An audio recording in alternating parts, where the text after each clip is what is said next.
Now, when did you? I mean, I don't. I'm not trying to jinx anything, but I think it is safe to say that you have made it as a director, right? You're in demand. I actually tried to get you working on one of my friend's shows, Shining Vale, and you were not available. I don't know. I don't even know if your agent even told you about that, but I think No, it's funny. Well, because I mean, obviously, because of the deal now, there's a lot going on that they don't tell me because there's no way I can do it. And then there's projects that call that would break my heart that I can't do. So they just don't tell me. right. Anyway, but it's it's feels comfortable saying that you've made it as a director. I mean, do you feel that? I mean, you could be immodest here. It's just us talking. Nobody's ever going to watch this. It's funny is that at this point I have decided that I'm okay claiming uh, that yeah, I think I have, and that I think I'm a pretty good director, and I think I found the thing I'm supposed to be doing.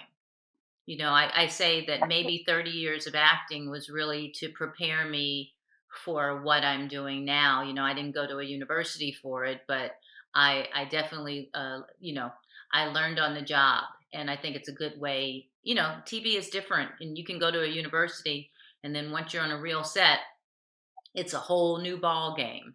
And once I really started directing, I realized how much I actually knew from being on a set for so many years.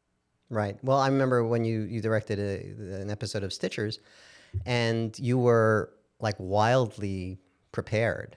I remember when we had some some great directors throughout the seasons, and you would just watch what they were doing and ask them questions, and then when it came that you could direct one of our episodes, you were just all over it. I mean, is that your model now? Still like that kind of level of preparation? Absolutely, always. I mean, obviously, in Stitchers, I was also in it. So um, when I'm acting and directing, I have to be even more prepared because I'm memorizing lines. I'm not going to be able to be in the scene and look, so there's even a different level there. But I think that from the very beginning, when I first started directing Eureka, which is the first time I started directing, um, I'm an over preparer. I try to prepare enough. I always say I prepare so much that once I'm on the set, especially now that I'm so used to doing it, if I want to change my plan because I see something interesting happening that I didn't plan for, I can do it now because I have the freedom, because there is a plan. But I just never want to, as a woman director, as a person of color, I don't feel like there is much margin for error for me. So I work really hard to do the best job on any show I go to because I just don't feel like I have that opportunity to fail and give and be given another chance. Right. It's interesting. I read a quote from you from a couple of years ago. I think it's like 5 years ago. When you were really just kind of hitting a stride with directing, where you felt that as a woman of color, that if you failed, then every other woman of color who would come after you would be judged by your failure, which is not necessarily if it was, a white guy directing something, the next white guy comes in, he's not being judged by the failures of the previous white guy. I mean, now I know that you felt that strongly back then, as 5 years ago. Do you still think that's the case? Do you still think like there's, Absolutely, because I'm still most of the time, um, not only am I usually, a lot of the times the only woman there, I'm definitely the only black woman that is coming in directing the show, especially some of the shows that I'm doing. They're not, uh, I mean, these shows on HBO or like doing Wheel of Time, these are not shows that you would necessarily see someone like me in that place, which means that you have many actors who have probably never been directed by anybody of color in general. If I'm the only representation of that, then if I don't do a good job, that's the only, you know, that's the only thing they have in their head. So I really take it seriously because I know that even just as women, I know that whoever comes after me will have a harder time if I don't do it, because I've come after people who have done a bad job, and now I have to I have to prove myself even more than I was going to have to prove myself anyway. Because you know how the producers are, you know how you guys are. You come and you go, so, because you can tell even in prep if somebody is going to do a good job, and they're like, what's happening? And the DP will go, we're good, don't worry about it. Yeah, well, it's. I mean, I remember very distinctly that you did not suffer fools easily when you were being directed by somebody who you felt was not as prepared as you thought that they should be. And then I also remember when you were directing that not a peep from anybody. Well, also it was family, right? So it was like the cast knew you and the crew knew you. So, but again, there were people close to Video Village who certainly would have piped up to me if they thought things were going wildly off the rails. And I still remember your episode was like one of the episodes. Well, Eric Tuchman wrote it. I think he wrote it maybe even with Lynn Litt. So it was like the 9th episode of the 3rd season, I want to say. Anyway, so we're far in the process already. But you knew Tuchman from Eureka, right? Right. So it was a very family kind of setup. The same thing happened the first episodes that I did of Eureka. Somehow they became like my hardest acting episodes too. And I'm like, these are like the episodes you give me for my first 2 episodes of TV for ever. And even on Stitchers, it was the same thing. But the one thing I've learned about me, and I think it's why every show that I've been directing seems to get bigger and harder or in completely different genre from the other show, is that I love the challenge. And I go, okay, I haven't done that kind of show. I haven't done that style yet. I'm in. I want to do it. Oh, it has these, this caliber of actor. I'm in. And I'm scared. But if you're not scared and uncomfortable, then you're not growing. And I'm just like, I'm in. Let's try it. Let's do it. I'll figure it out.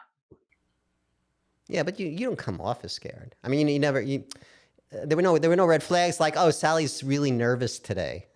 It's in my belly, but the first thing that I learned is that honestly, like, the saying, don't let them see you sweat. If you don't have the answer, pretend you have the answer, or just be like, yeah, I've been thinking about that. Let's just put a pin in that. Cause I'm going through 2 different things. May not be true, but as long as everyone believes you're leading, they'll follow you. If you're like going, I don't know, you can't do that. So sometimes I'm definitely inside. I'm like, oh, holy hell. Like I just directed the Lakers finale, the new winning game for HBO. And I'm directing Sally Field. The first time I meet her on set, and she happens to be one of the women, like, I've loved her my whole life. So inside, I want to go, I just want you to know I love you. But I'm going, okay, wait till you're done directing her. And then you can tell her how much you love her. Right now, it's like, hi, Sally, pleasure to meet you. Okay, this is what we're going to do, and it's complete performance art until later. Right. Wow. Is it, directing Sally Fields in a Lakers thing? Did it take a lot of time to get her into into the Magic Johnson makeup, or did it? Yeah, I know she's amazing how tall she can be. She did all her stunts herself, I hear, in that movie. Yeah, no, it's cool. It's funny. I'm laughing. Like when you're talking about like if you don't know the answer, you put a pin in it. Type of thing. It's like. yeah, that was sort of like the classic. I mean, the two schools, right? The classic advice is, admit you don't know it, and get everybody around, and everybody's going to feel really like now they're part of the solution. But I think in leadership positions, people at some lizard brain level, they don't want to see indecisiveness, from somebody who's in that position of leadership. They want a leader. Now, of course, there are things that I don't know, and you hope, you know, what I like is that you form this trust with your DP and first, pretty much. So then when you get to things where you haven't figured it out yet, or maybe you haven't done that yet, then you can go, hey guys, just so you, okay, I haven't done this yet. I may need some, this may need to be, I'll go, this may be a group effort here. Let's figure this out together. Um, because I do think at a certain point you do have to admit what you don't know, to get help, or you will fail. When you get on these bigger shows, it really is about collaboration. You cannot do $100 million show on your own. There's reasons you have people there to help you in the departments. And then, and once, like like I said, doing the Lakers, I haven't shot these huge basketball scenes. Do I know basketball a bit? Yes. Have I shot action sequences, which it's pretty much like? Yes. So now I have to transfer that to basketball. And no, I didn't know how to completely do that. But I do know me. Once I'm on my feet and I'm in there, I go, okay, this is what this is. Now we get to our second day of basketball. Now I'm grooving, So, but the more accomplished you get, the more room there is for you to admit what you don't know. In the beginning, they're assuming you know nothing. So you have to pretend a little more to keep that respect. It's kind of weird like that. Yeah, I read some book years ago on directing where they're talking about the difference between directing in America and directing in England. And I think I hope I'm not inverting this, but I think the point that the writer who was a director was trying to make was, he says, like, in England they assume you know what you're doing until you prove that you don't. And then in America, they assume you don't know what you're doing until you prove that you do. And also, but also in just in Europe in general, directors are king. When you're in the States more, it's more of a writer's medium, until you're at a certain point as a director. So it's just a different kind of. But I definitely think, especially in the beginning, I had to go in there and prove that I was capable. I wasn't given the benefit of the doubt. And now I haven't, I at least come with enough credits that they assume I can't be a complete idiot.